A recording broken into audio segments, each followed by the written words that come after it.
Hello friends, Devis cooking and YouTube சேனலுக்கு உங்களை அன்போடு வரவேற்கிறேன். இன்னைக்கு நம்ம மட்டன் குழம்பு வைக்கலாம். நல்லா அருமையாக ஒரு மட்டன் குழம்பு எப்படி வைக்கிறதுன்னு பார்க்கலாம். வாங்க வீடியோக்கு போகலாம். பாருங்கள், மட்டன் வாங்கிட்டு வந்து வாஷ் பண்ணி வச்சுருக்கேன். நம்ம இதை வந்து இந்த குக்கரில் போட்டு தண்ணி ஊற்றி வேக வச்சிடலாம்.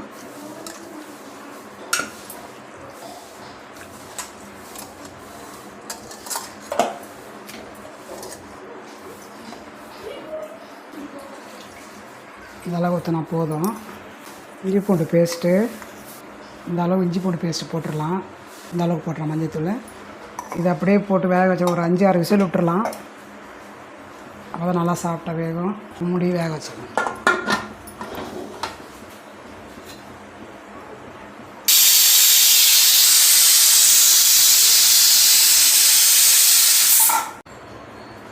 பாருங்கள், திறந்துடலாம்.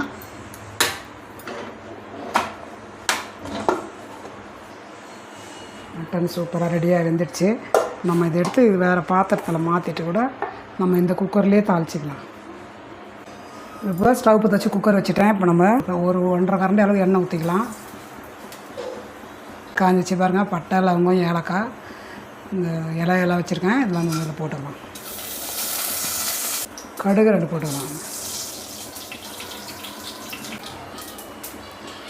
பாருங்கள், 2 பெரிய வெங்காயம் கட் பண்ணி வச்சுருக்கேன், சின்ன சின்ன சைஸாக. நம்ம இதில் கடுகு, இந்த பட்டை லவங்கெல்லாம் சிவந்துருச்சு. இந்த வெங்காயத்தால் போட்டுடலாம்.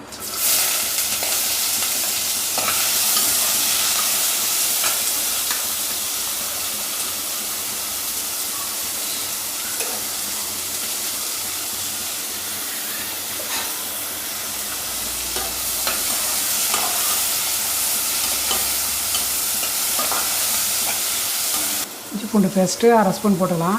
ஏற்கனவே ஒரு 1/2 ஸ்பூன் போட்டு வேக வச்சு வச்சுருக்கேன். அதனால் இந்த அளவுக்கு போதும்.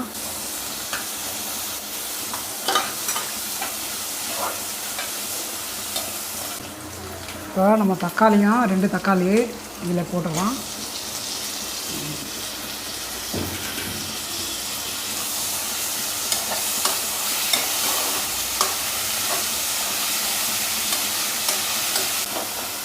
தக்காளி, வெங்காயம், இஞ்சி பூண்டு, பட்டை லவங்கம் எல்லாம் நல்லா வதங்கிடுச்சுங்க. நம்ம இதில் கருவேப்பிலை ஒரு கொத்து போட்டுக்கலாம். உருளைக்கிழங்கு வந்து ஒரு 2 உருளைக்கிழங்கு வச்சுருக்கேன். இதோட சேர்த்து கறி குழம்புல போடலாம். அது போட்டால் நல்லா தான் இருக்கும் வாசனையாக.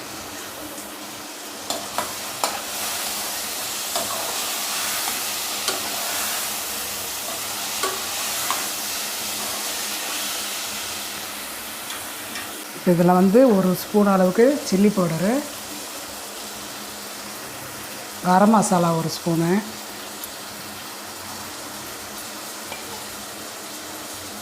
மஞ்சள்தூள் 1 சிட்டிகை அளவு போட்டிருக்கேன். குழம்பு மிளகாத்தூள் 2 ஸ்பூன் போட்டுக்கலாம்.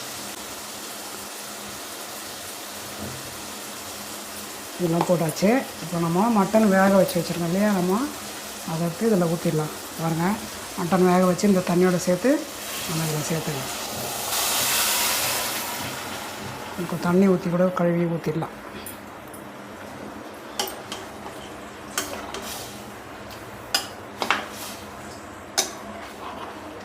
இப்போ வந்து மட்டன் குழம்புக்கு கொஞ்சமாக தான் போடணும். இந்த அளவு போதும். அப்புறம் தேவைன்னா நம்ம பார்த்துட்டு கூட டேஸ்ட் பார்த்துட்டு போட்டுக்கலாம். இது வெந்த கறி தான். இந்த மசாலா காரெல்லாம் வேகத்துக்காக கொஞ்ச நேரம் மூடி வச்சு நல்லா கொதிக்கிட்டோம்.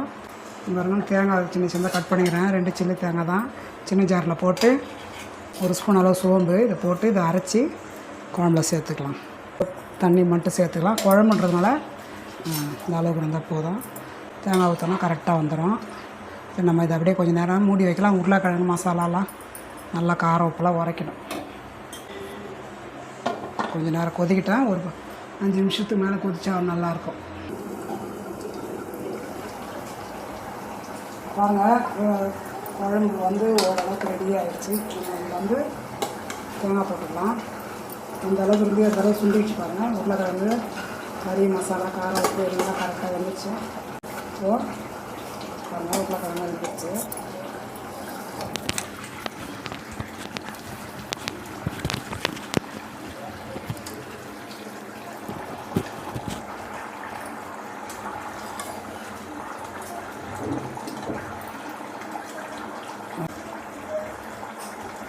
உருளைக்கிழங்கு வெந்துருச்சு. இப்போ நம்ம இதை தேங்காய் மட்டும் இதில் ஊற்றிக்கலாம். தேங்காய் சோம்பு அரைச்சி வச்சாலே அது நான் பால் பிழிஞ்சு வடிகட்டிட்டேன். திப்பியெல்லாம் வடிகட்டிட்டு பால் மட்டும் இதில் ஊற்றிடலாம். ஊற்றி ஒரு கொதி கொதிச்சிடுது. இப்போ நம்ம இதில் ஒரு அரை ஸ்பூன் அளவுக்கு பேப்பர் போட்டுக்கலாம்.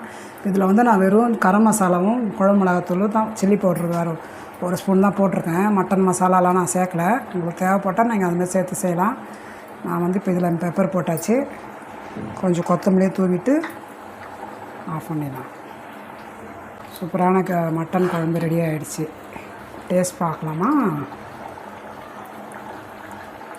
செம்மையாக அருமையாக இருக்குது. நீங்களும் இந்த மாதிரி எங்கள் வீட்டில் செய்யுங்க. இப்போ நம்ம இதை ஒரு சின்ன கிண்ணத்தில் மாற்றி எடுத்துடலாம். பாருங்கள், மிளகுத்தூள் கொத்தமல்லியெல்லாம் போட்டு குழம்பு கொதித்து கரெக்டான பதத்தில் ரெடி ஆகிடுச்சு. நம்ம இப்போ கேஸ் ஆஃப் பண்ணிவிட்டு இந்த குழம்பை நம்ம வேறு பாத்திரத்தில் மாற்றிக்கலாம். சூப்பராக அருமையாக ரெடி ஆகிடுது பாருங்கள் மட்டன் குழம்பு. நீங்களும் உங்கள் வீட்டில் இந்த மாதிரி செஞ்சு பாருங்கள். இந்த மாதிரி குழம்பு வந்து ஓரளவுக்கு திக்னஸாக இருந்தால் தான் நல்லாயிருக்கும். சாதத்தோடு சேர்த்து சாப்பிட்லாம், இட்லி தோசைக்கும் சாப்பிட்லாம். இந்த வீடியோ உங்களுக்கு பிடிச்சிருந்தால் லைக் பண்ணுங்கள், ஷேர் பண்ணுங்கள், சப்ஸ்கிரைப் பண்ணுங்கள், ஃப்ரெண்ட்ஸுக்கும் ஷேர் பண்ணுங்கள். பாய். நெக்ஸ்ட் வீடியோவில் சந்திப்போம்.